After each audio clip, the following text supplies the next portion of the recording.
Question for you. Should penalties for broken crimes be proportional to your means? Hey philosophers, I'm Jonas, and this is Philosophy Friday, the place where we think of something that will almost certainly never happen, and we ask, what if it happened anyway? Be sure to stick around to hear the question for next week so you can be part of the conversation. Also, we're a brand new channel and we're giving away swag. Stay till the end of the video for details. Today's question. Should you have to pay the same dollar amount for a fine as someone who has a lot more money than you? For example, if Jeff Bezos gets caught speeding, should he have to pay a bigger fine than you or I would? Let's first address speeding. An example from the excellent channel Kurzgesagt points out that 30% of car accidents are caused by speeding, but that speeding doesn't save you much time.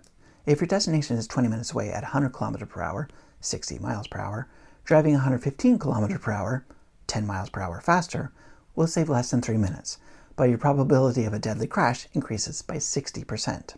But of course, you're a better driver than everyone else, so it's okay. I'm told that's actually called the Dunning-Kruger effect. Of course, getting into an accident is one thing, but speeding and bad driving etiquette also causes worse traffic that slows everyone down. I've put a link to a great CGP Grey episode that describes this problem. Now, I understand the desire to speed, I do, especially after a long Friday at work and you realize that, hey, there's a new Philosophy Friday episode. I've got to hurry home so I remember to watch it.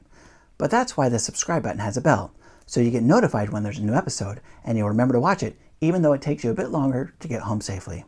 Anyway, while there is some merit to the debate that it's safer to drive with the flow of traffic to prevent unnecessary passing, excessive speeding slows your reaction time, and so we should all not do it. Except we're human, which means that someone will. So what should we do? Well, our current solution is to impose a fee on drivers that are caught speeding.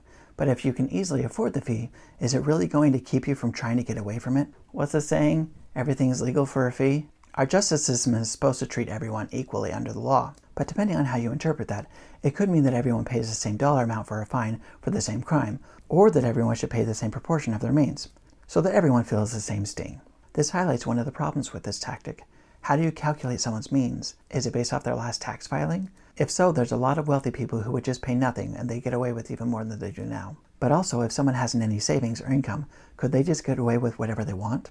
So yes, there are some issues. Perhaps we can mitigate those problems by imposing minimum fines for some kinds of crimes. Obviously, there are some laws that require prison time, and this wouldn't really change those, but it does add a lot of questions. What about bail? The US and the Philippines are the only two countries with widespread money bail systems. While there are other countries that have cash bail, their use is much more limited. Basically, if you're arrested, you can pay money to be released until your trial date. The problem, as we've seen many times, is that people who can't afford bail will spend their time in a cage, while those who can afford bail buy their way out of consequences. Though some argue that proportional penalties creates a slippery slope. If we're adjusting fines for wealth, what next? Should jail time be reduced if someone has a high-paying job, or increased if they're unemployed? Time is money after all, so the more you make, the more you pay. At what point does the justice system become too individualized? Let's see what our community has to say. Jellowfellow writes on Threads, I think yes, because otherwise fines aren't a deterrent for rich people like they are for poor people. But they should be, because rich people shouldn't be exempt from laws and punishments just because they're rich. CT Parker 92 agrees and writes, fines should be proportional to wealth. Otherwise, it's just the negligible cost of that action for those with too much wealth. But SK Salindi disagrees and writes, honestly no, because I'm on a hopeful path of equality. So what are my thoughts? Well, on the one hand, I agree with SK Salindi that we should strive for equality, but I'm skeptical that we'll ever get there. I personally do think that it would be best to have some fines in proportion to one's wealth. I acknowledge that there are some flaws, but our current system has just as many flaws. I believe that unfortunately there is already a system of laws for the rich that are different from the poor. How is it okay that for the same crime, some people have to spend time in jail, while others can pay what amounts to a few bucks, and there are no further consequences? Now, it's no secret that I think there are a lot of changes that should be made to our penal system to make it more just, but this is one change, among others, that I think could fix a lot of issues. That said, I'm still open to counter-arguments if you have any. Why not comment your thoughts below? Or, if you agree, tell us why.